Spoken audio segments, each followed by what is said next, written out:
Hello and welcome to Across the Acres, a Beck's Hybrids podcast, where our goal is to connect, challenge, and inspire each and every one of you by interviewing others whom have a story or message to share. My name is David Ringer. I am your host. I'm joined by my faithful companion, man behind the board, co-host Morgan Fitch. What up? How are you, sir? I'm good. How are you? You know, I'm doing super well today. Pardon me while I take a sip of my mug. Ooh. Which one side says our name and on the other side. Wow. Yeah, Look it at does. that. A former guest, previous guest, Yep. Rachel Weibel, got us these mugs. And so today, I'm just super pumped to consume from my own head. Is that It seems a little strange. are you telling me I have to bring you a gift, make something special for That's you? exactly what we're saying, Jeff. I thought that's what it was. Yeah. So, ladies and gentlemen, Jeff Rogers, How are you? so happy to have you on the show Thank today. you. I'm not Thanks sure for- how I got here, but I don't know. We don't know either. Morgan, do you know why he's here? I have no idea. I don't Okay. either. Well, the three of us are in agreement on one thing, that we have no idea why That's you're fine. here. That's fine. But until you get us a gift, I don't know how to top the mug, but I'll think of something. $20 is that good? Do I'll that. take 10. I can do Oh. that. Okay. Okay, Do a Venmo. 20 and we'll split it. Do Yeah. Venmo. Okay. Perfect. Yeah. We'll do Venmo. Okay. But no, we are thrilled to have Thank you you, here. sir. Thank you. And you came all the way from Clinton, Missouri. Mhm. Wow. Yep. Did you come by jet? I did not. I brought a customer out to get a new truck, so that was I had another Nice. thing. And I had accounts out here we ate supper with last night. Okay, good. Where'd you, you knew, eat? you knew that. I did. In Noblesville? At Noblesville. the 10 West. Yes, that's what. Oh, yeah. Actually, Cicero then. 10 Cicero. West is Cicero. Cicero. Yeah. That's right. Yep. That's right. Yep. That's right. Now, just so that the viewing and listening audience can understand, why are we all matching today? We're recording during Yeah. Technology Days. This is the official show in Atlanta. uniform. So this is what we're doing. We're all dressed up on purpose. We're supposed to be wearing khakis. For some reason, Morgan isn't wearing anything. That's alarming, but Oh, come on. we'll get over it. They can see that. Mm-hmm. I Let's- am wearing pants. Let's hope. That's all I'm going to It say. reminds me of something I'll tell you later. So, Off air. Yeah. Off air story. yeah. Good Yeah. decision. Yeah. Well, go ahead. Sorry. Well, let's start with you. Who is Jeff Rogers? You're a seat advisor in Clinton, Missouri, but Clinton, yes. what But else? Where do you want to start? Do you have family? I do have family. I've got an 18-year-old son, Okay. and I've got 13-year-old twins, Okay. boy and a girl. So Jackson is my oldest. Cooper and Harper are the twins. My wife, Melaine, and in Clinton, I have my mother. She lives on the property with us, and then my brother lives right down the road. So, and her family too. Nice. So, but Got a little commune going we do, on. we do. We just And- moved back about 3 years ago, just to kind of take care of her. We had kind of kicked her out of the big house, and we moved her into a little property there we have. So yeah, that's what we're doing. So she's just right down the driveway. So Is she there of her own accord, or are you keeping this her as is a her prisoner? idea. This is her idea. I think someday she wishes she hadn't thought of it. But yeah, I'm honored that this is her idea that we all come home. So. And are you a prisoner of this situation? Blink twice if you feel like your mother is holding you hostage. No, maybe it was all the females' idea. So it was there was definitely some things I did to please some folks. But that's what you do. That never happens for Morgan and I. Oh yeah, No, we are complete masters of our own domain. Yeah. whatever. Yeah. Yeah. Totally. Yep. Totally. Yep. Mm-hmm. Yeah. So How long have you been married? we got married in day after Christmas, 2004. So Wow. the day of the tsunami. That's how I remember. So that was Yeah. Yep. Is there symbolism in that? Not really. I don't Okay, think good. so. I don't Just think making so. sure. But yeah, no. And I've told you how we met back in the day. That was kind of a serendipitous little deal with. She was in my 6th grade PE class when I was helping as a 12th grader. So we got set up on a blind date. She goes, "I remember you from 6th grade." I said, "Well, To be clear, this you is much didn't- later in life. Much later in life. So yes. Morgan, do not Yeah. call the authorities. Yeah, don't worry. I Yes. will. It was Yes. completely innocent. Then I've told you the coach I was helping had just had twins, and one of those is Cameron Griffin, fellow Beck's employee. So. Absolutely. Fellow seat advisor Correct. in Yes. Missouri on Yes. your team. My borders me to the north. Yeah. It is a really small world. It is a very small world. You Very got to be small really world. careful who you upset because That's exactly right. you might go to work for them someday. That's it. I had to give that advice to somebody the other day because somebody gave it to me back in the day. Said just because they're working for somebody else doesn't mean they're bad people. Always have your resume with you. Always be prepared to maybe switch teams or something. But yeah, you're right because you never know Never know. We also are on camera now more than ever. That's true. You're pumping gas. You're in a grocery store. You're anywhere. You're on CCTV or whatever. It's amazing. I didn't think about that, but you're right. Privacy's kind of a thing of the past. Correct. Correct. It's a bit of a bummer. A little bit. Back onto you, my friend. Sure. What gets you fired up? Why are you getting out of bed every day? Well, I'm a family man first and foremost, so always been a provider. That's what I want to do. I'm wearing 20-year-old T-shirts and 10-year-old underwear. You know how that gets real fast. All the kids get all the new stuff. I'm still just that's fine. That's fine. So that's the main thing. Probably I want to provide for them. There's some passions I still have that I like to fund, obviously too. But yeah, I love working. I've always loved to work. So it's always been the thing that drives me. I've always been known as a hard worker. I've always prided myself on working harder than anybody I knew. And I always got attention for it, probably. So it's kind of carried over. But I love to be good at what I'm doing. It's a lot of pride in what I'm doing. Very competitive to a fault sometimes. I've grown out of some of that. Yeah, I am. So it's hard to be around me sometimes when I'm that. But I've mellowed out as I've gotten older. It was hard to be around me when I was a kid and lost a basketball game. We were liable to get in a fight. My brother and I fought a lot over basketball back in the day. So now this basketball you speak of, was this played in 56? This was played in 56, Arkansas. So that's a good way of getting to it. So I did grow up in 56, Arkansas, and this is a legit town. I looked it up. Yep. So I was born and raised in a town called 56, Arkansas. Which was a tiny little school, huge town. The town was very big to get 129 people in it. But so we did not have enough kids to play any other sport but basketball. So basketball is how you made your bones, so to speak. And I was obsessed with being the best I could be. Okay. So I had a kid in my class. His name was Travis, and Travis and I were the best. So that means we were always pitted against each other, even older kids, because they couldn't beat us if we were together. So we just hated each other, loved each other, kind of frenemy kind of deals, He was one of those people I wish I could find in life. He just passed away recently, but I wish I could have found him to tell him how much he drove me to be better. I realized how much better I am because I wanted to be better than him. But yeah, 56 was a unique place to grow up, actually. So, but my dad was a biologist for the Game and Fish. So they had a deer study back when this was something. So they had 2 mile-square pens in the middle of the national forest with a 12-foot high fence on it. So they had deer in the pen, and they studied them. Oh, they had collars on them. Mm-hmm. They did parasite studies on them when they would find them dead. So anyway, I grew up. Dad took me everywhere when I was little. So 4 or 5 years old, we'd get in the truck every morning. We'd run through the pens, and he had traps in there. If they had a deer in the trap, we'd go get somebody else and help us. Then we'd catch it and put a collar on it. During this fawning time of the year, they have a bunch of college kids come in, and they just make a human line across the pen, and they'd walk, and they'd catch the fawns, and they would collar them. So that's how I grew up. I was with that every day. Oh, my. We lived so far back in the woods on a road that was deemed too dangerous, and it was not real safe. They wouldn't run a school bus to me, so they paid Mom to drive me to school. So whoa, time out. They paid your mom to drive you to school. Obligated to give a public kid a ride to school. But your road was too dangerous. The road was too dangerous to drive a school bus down. So man. So mom drove us to school. Drove me to school. I think my brother, I don't think he ever went to school when we lived in that home. We moved to town, quote unquote, a little later on. In town, man, I could see my neighbors on the ridge across the way. That was the city, the town. Yeah. The village. The big town of 56. So my goodness. So anyway, it was a very unique place to grow up, obviously. So if we went back, let's say Morgan and I tripped down there, and we start interviewing people, are they going to remember the stories of Jeff Rogers?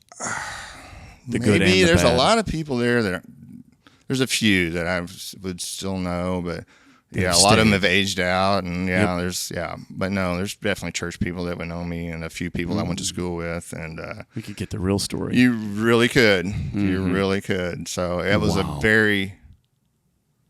I always just think about this. I probably grew up, even though I grew up in the 70s and 80s, I probably grew up in the 50s and 60s, just based off of where we were and the. we had a party line still. If you know what a party line is. Oh, absolutely. Yeah. We had a party line. That's for the phone, Morgan, just in case you were wondering. Oh, got it. So, Multiple people use the same phone line. 3 rings is you, 2 rings is the neighbor, 1 ring is, and if you picked it up and they picked it up, they could hear what you said too. So he's younger than me. Yeah, he's younger than me, and this is what he's doing. Yes, as and a kid. My babysitter, just sweet lady, just a real peach of a woman, kept us after school, and when Mom was working, they didn't have indoor plumbing, indoor toilet. So I grew up. Yeah, so I experienced a real Ozark outhouse, and oh my goodness. Yep. Did they have proper dental care? Well, the toothbrush they said invented in Arkansas. Anywhere else would be a toothbrush. That old joke. But the odd part, and you may have to cut this out. So the odd part about an outhouse, and that particular outhouse, is if you ran out of toilet paper, you went to the Sears catalog.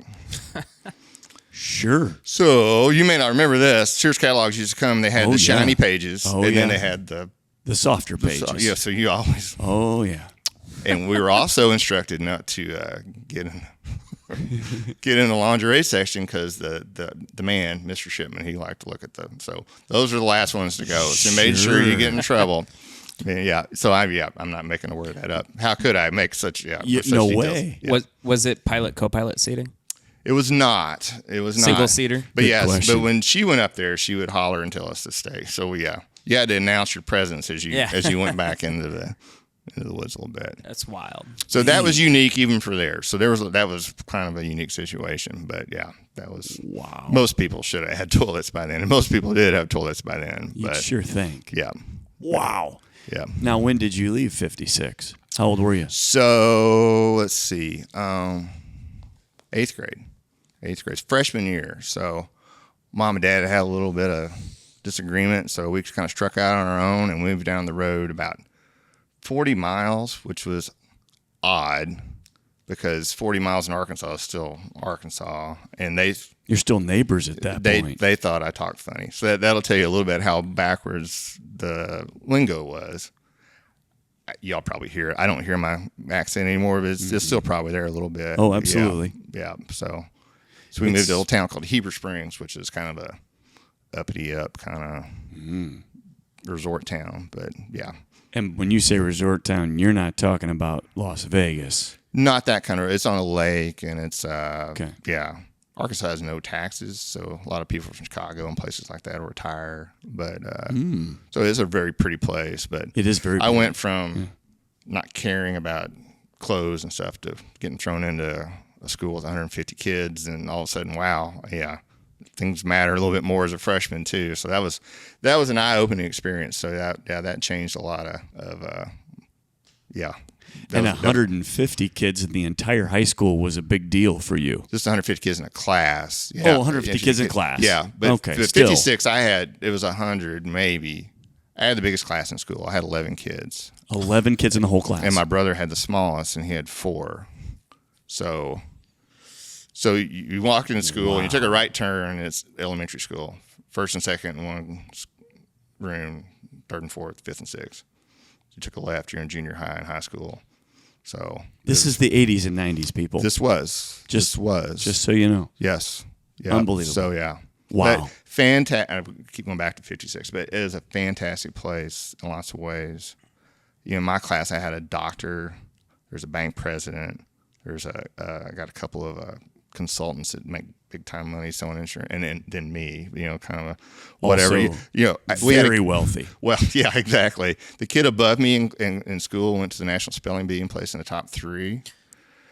So for such a small town, it sounds like a rural town. The education was very pretty good. It was very good. Very good. Very yeah, good. Pretty good. There was a kid out. There was an old man out in the woods. He was a gold medalist in the Olympics in Berlin.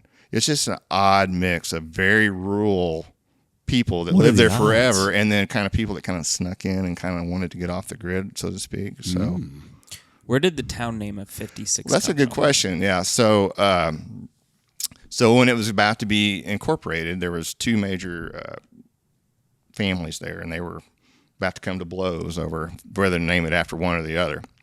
So they wrote the president of the United States, and the school district number and the post office box number was 56. So that was his suggestion. There you Problem go. solved. And I've told David this before, it must have been a good idea because there's a 22 and a 44 Arkansas too, or 23 and a 44, but they're not near as big as 56. So yeah. Michael Jordan needs to That's move just to simple 23. math. Yeah, Arkansas. that's true. That is true. That'd be awesome. So yeah, but yeah. Also, the other part about my dad was his first job with the Game and Fish. He got in the truck and drove to Minnesota and trapped bears.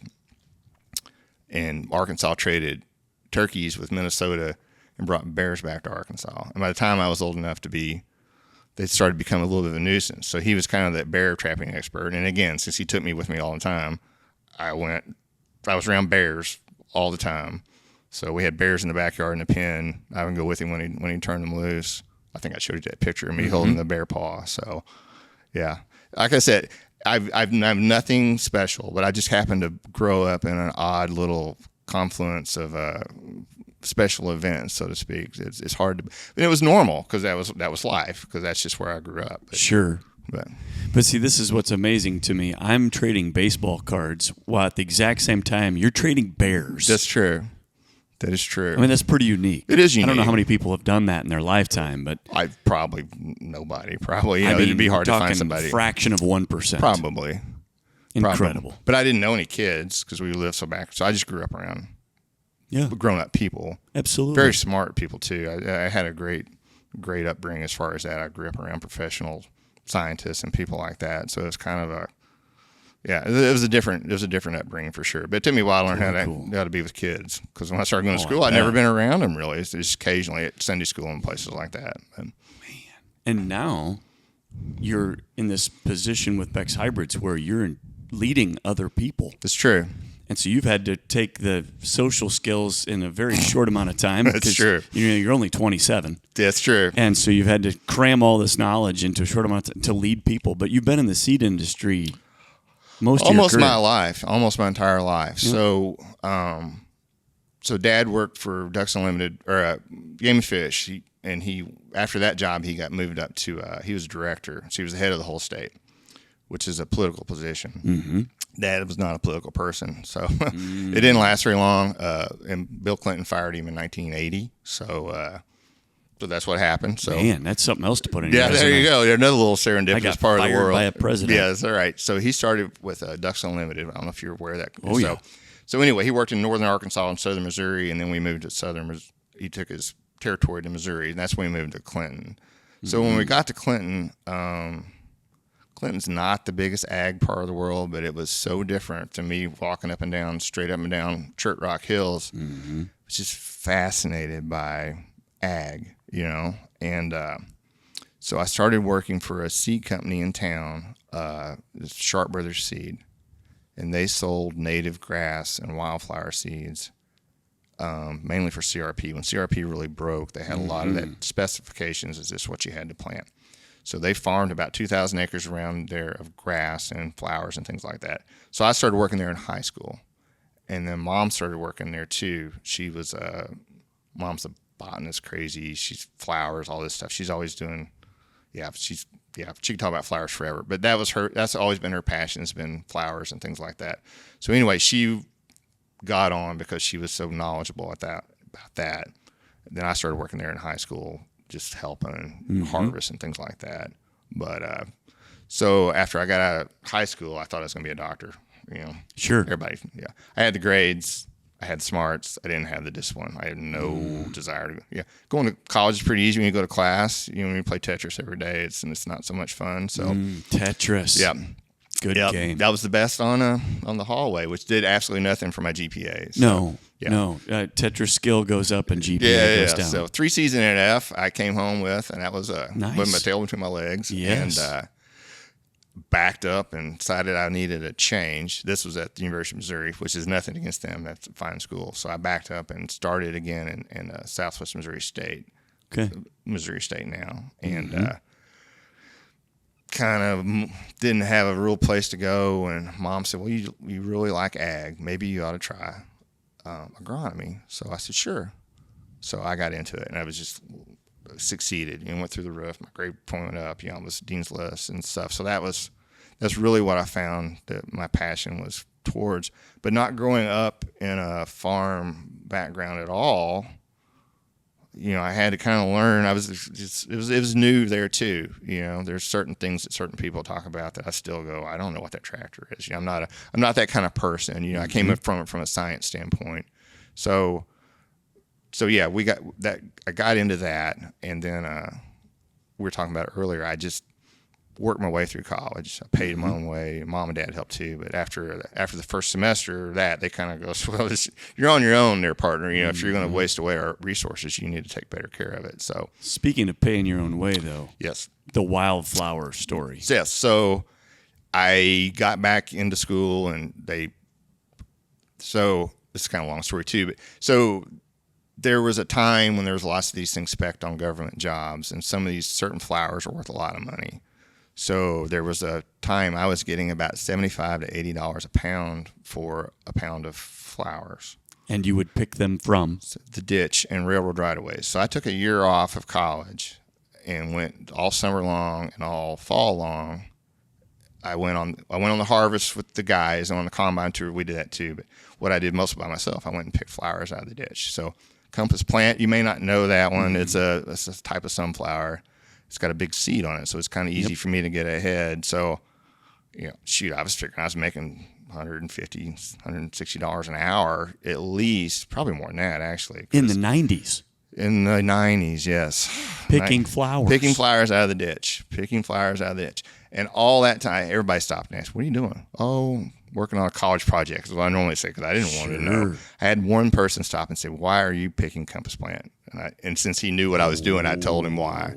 But yeah, I had the cops call on me more than once. Oh, I bet. That was fun. The police showed up and they said, there's somebody wandering up and down the railroad tracks. I said, I think he went that way. I was I don't know. But that was me, obviously. So yeah. Wow. That was quite the opportunity. And yeah, it was a lot of fun. I was after it by myself. I got chiggers like crazy. But, I bet. But no, that seed money there obviously shot me through school, got me, made me independent and stuff. So that was a great opportunity. Can't do that anymore. I might still be doing it, but that was a unique way of making money. It was a fun summer job. Mm-hmm. Got a great tan, I bet. I did, but lots of chiggers. Oh boy, lots of chiggers. Hate chiggers. Yeah.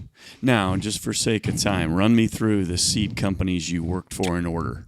So I went to Sharp Brothers. Yep. And then got crossed with them a little bit, and I needed something, a new change, so I went to Pioneer. Okay. So I went to Pioneer in 2008. I was in soybean research at Pioneer in Mascoutah, Illinois. Mm-hmm. It was a great job. I was green. I didn't know. I had the equipment background. I had a yield trial program I ran, but I learned Excel on the fly. I was just not ready for that stuff. You're just green. I was, but it's a great place to learn. I had 100,000 rows I had to manage. It was a lot. I learned a lot. Loved it. Loved the people I was with. A lot of professional people. The research is a lot of work. A lot of work. Brutal. It's terrible. It is terrible. And not to disparage Illinois, but I wasn't an Illinois native, and it was a lot of. It's different. It is different culture. Cost of living. We were right on the edge of St. Louis there, so that was. So anyway, I got an opportunity to go back to Missouri. So they had what they called an impact trial, which is kind of like our choice trials, exactly like our choice trials. So I managed those for the state on the eastern side of the state. So I stayed in Illinois for 3 seasons. I went back to Missouri from like 11 to 14. I was managing the impact trials. And then I was what they call the product agronomist it'd be like our RPS. So I was in charge of what we sold for the state of Missouri on the eastern side. So I did that for a bit, 3 years, I think. So this is where Beck's comes in the first time to my life. I was the dealer there in Ladonia, which I dealt with to Beck's. So I had an opportunity to take over he was a Pioneer dealer. Pioneer dealer went to Beck's. So I had an opportunity to take over his dealership, and I thought it was a good idea. So I quit a very good job, one I loved a lot, very stable, started selling seed. On the Pioneer side? On the Pioneer side, yep. And quickly realized it's not as easy as it looks. No, so it's difficult work. It very was, yeah. And most of that business, I thought, because I knew them and I worked with them and they liked me. Sure, they're going to buy it from me. Yeah, sure. Yeah, and they were already gone. It's easy. They were already gone. Yep. They already signed up for 3-year deals, and I was going, We got him. Oh, Got him. yeah, that was bad. So, yeah, I talked more about Beck's than I did Pioneer for a while. I bet. I famously said I would sell vacuum cleaners before I sold Beck's seed. I was not a Beck's fan.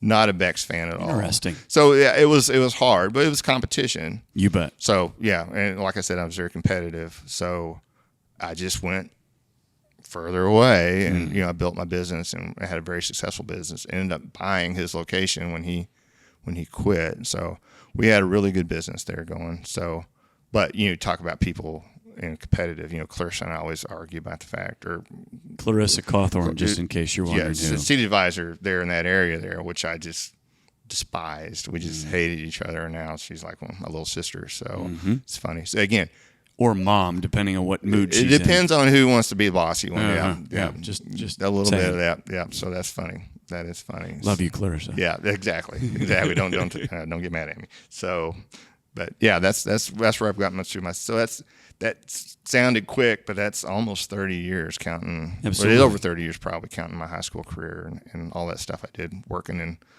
part time. So an unfair question. Sure. A singular reason why you decided to come to Beck's. If you could narrow it down to one thing. I had to get recruited. I'll put it that way. Okay. You need to feel the pull. A little bit, yeah. Sure. Yeah. So the thing about Beck's is there's a lot of Beck's Pioneer people here. Sure. So Mom wanted us to come home. I said, well, I can't leave without a job. So I told Pioneer, I said, if there's an opportunity there someday, just let me know. A couple weeks later, they come back and said, we will pay you to go away. So I said, well, y'all don't want me anymore. So anyway, that's how we just did that. So we just left without a job. Went home without a job. So I was looking for a job, and Heath Eckler, again, another seat advisor in the state, an ex-Pioneer employee, knew about the job. So he called me up about it. Clint Prang and I were agronomists together back in the day. Scott Dickey and I were agronomists back in the day. So I had a lot of cross-pollination. But Reed brought me out here and gave me the whole tour, the whole car wash. They had somebody set up. I went through it all. So I sat down at lunch. I haven't told Schwartz this or Jim this, but he was talking, and listening to Jim talk, I said, okay, I can work for these people. If this man represents and what he says, we think a lot alike. And his enthusiasm and stuff. And there's people that I've worked with over my career that are a lot like Jim Schwartz. And I said, okay, I can do this too. And I remember Bethany saying their goal was to make the best customer experience in the industry. And I said, I can get behind that too. So that got me here. That got me here. It allowed me to, there's a lot of biases you have and a lot of, 15 years with one company, you got to kind of break through some of that scar tissue a little bit. Only to come here and find out Jim Schwartz is a paid actor. That was kind of a hard hit. Huh? It is, yeah. No, yeah, it's kind of a fake. Yeah, totally. Yep. Yeah, he's not at all who he claims No, I to don't be. think so. Don't think so at all. Don't think so at all. But yeah, go ahead. Well, as we look to the future, then it also gives you a chance to reflect back. Yep. And if you could talk to you 30 years ago, what's a single piece of advice you'd say to you? Confidence. So I actually missed a job. My first job out of college, I went to Western Kansas and worked for a ADM. So I was a crop consultant / anything out there. Retail, it was just whatever. But I was, we walked fields. I gave recommendations. I started with another team member, and I did well. And they were so impressed with me. They gave me my own location. I was in charge of it less than a year. I wasn't ready. Green again. I was very green. I lacked a lot of confidence. That's really the first time I'd seen corn at that stage, and it was a different world. I could talk about some things, but I didn't feel like I could talk about everything. We could definitely teach him how to catch a bear. That's exactly right. But, looking back, it's all about showing up. That's the most important part in caring. But my personality, and I've kind of realized this over the years, taking personality tests at some of these companies have really kind of allowed me to understand I'm not weird, because they actually got a bucket for me, and that kind of helps me understand the 56 bucket. Yeah, that's exactly right. So yeah, I was just not confident enough, and I didn't. That was the only job I probably thought I failed at, because I just didn't follow through. So if I could go back and tell my old self, just be confident, show up, and I did show up, but I probably didn't follow through with that enough. So that's one that probably haunts me a little bit, maybe too much for word. But No, I think that's right. Yeah. Now, as you reflect on your kids, and they're in a very impressionable age, Yes. Oldest son getting ready to go off to college, Yes. in fact, Yep. who do you hope they continue to learn from? Like obviously you, and your lovely bride, Yeah, but who yeah. else would you like them to aspire to be? Yeah, it's cliche, but whoever they want to be, really, I just want them to understand. The big parts are the important parts. Like I said, effort, attitude. Mm-hmm. One of my favorite things about you, David, is your incredibly positive attitude. And people, they don't want to have somebody grump all the time. Or, it's hard to learn that too. As you mature as a young person, all you want to do is talk about yourself. Everybody else wants to talk about yourself. Amen. As you get older, you need to realize you're not the only person in the world. Other people have feelings and issues too, and empathy and sympathy and attitude make a huge difference in how things work in the world. So I hope they learn that. They're children, so it's hard for them to do that. I see flashes of brilliance. I see flashes of future serial killers sometimes. I don't know. I worry sometimes, but yeah, that's what I hope they do. I hope they become Christian young men and women that follow that forever, and just be good citizens and not just wrapped up in themselves. And that's hard to do sometimes. Well, we've talked about this before, but if off air, obviously, if they could be who God intends them to be, then our job as parents is really done. Correct. And we're a temporary custodian of our kids anyway, and at best. Yes. And really, if they can grow up to just simply be whoever God called them to be, Yep, that's a huge win for you and your lovely bride. Well, and you know this. I've raised them all basically the same, and they're all so incredibly different in good and bad ways. Even too. the twins, right? Yeah, exactly. Yeah, Woofda. The twins got nothing in common. They really don't like each other much at all. So, but that's So that illustrates your point. They're just going to be who they're going to be, hopefully with the values that you help them have. But yeah, so much of it's just set in stone before you even meet them sometimes. But Amen. Yep. Other words of wisdom you'd like to share before I turn this over to the Fun Fast Five? What would you like to know? Morgan, what did we miss? Anything we missed? You have an incredible story. Well, thank you. Isn't that crazy? It's kind of odd. It is, yeah. But it's odd in a very powerful way, Jeff. I think the simplicity in the way that you grew up is also tremendously diverse and complex. What you thought was simple, the world would see That's true. as wow. That's true. I mean, Morgan and I didn't grow up trapping bears. No. Well, at least I don't think you did. Yeah. I don't think I did. No. Yeah. I did. I was just there. That's the part. It's kind of like Forrest Gump. I was just kind of in the background of a lot of cool things that happened just because, Dad quit a good job and he quit a good job to move up in the mountains there. It's a wonder they even got around because, they got there and there were chickens in the house and there was, the house is terrible.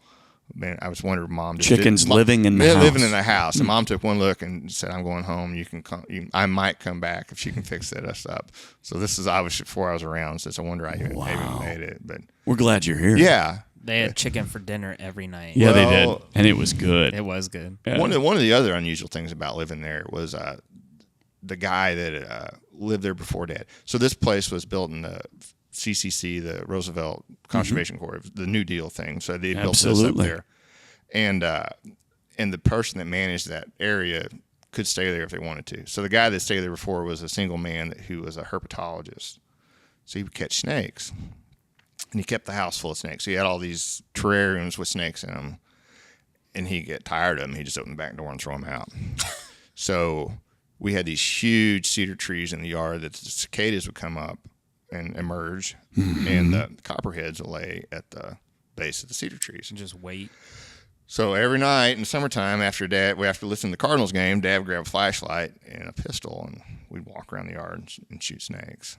So, well, heck yeah. 40 a summer sometime. Thin the herd. Yeah, the dogs got bit so much they were just kind of immune to it. But Just one more little story. Yeah, one more little. Yep. So that. Oh my goodness. Yeah. So it's too bad these are only about 30 minutes Well, I was long gonna say, because yeah, we could sit here I all could talk, day. yeah. This is awesome. This is, Morgan, every time I go to Missouri, this is what happens. It's me and Cam's over there telling some crazy story, and Clarissa's trying to make sure we're on time wherever we're going, and Reed's just hoping none of us shoot That's each other. true. He's herding cats. He's Bless just his heart. herding cats, Yeah, he is. and He is. every now and then you hear a panicked scream from somebody, and it's an absolute hoot. All the while, Alex Long is trading, I don't know, cryptocurrency.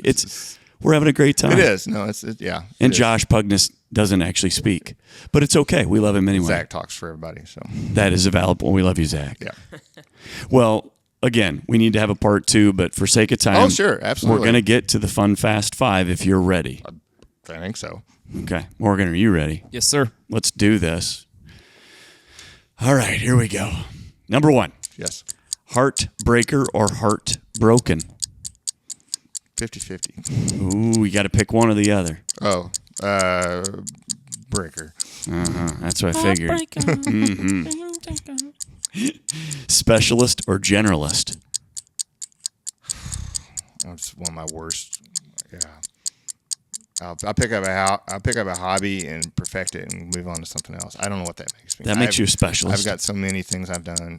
Making fishing rods. I've turned wooden bowls. I've got all these crazy things I've bought stuff for. Yeah. My wife is really sweet because she would just photography. She should have divorced me a long time ago for all these things I just get super hyper focused on, and then all of a sudden I just, hey, look at that, and I'll go do something. Squirrel Yeah. Yeah. So anyway, Total squirrel. anyway, but yeah, I love to teach myself to do things. YouTube's a great place. It is.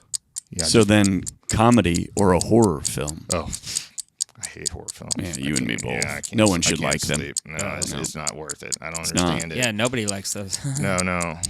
Except for the guy over there Oh, behind yeah. the board. History museum or a haunted house? Yeah, museum. I'm not doing that one.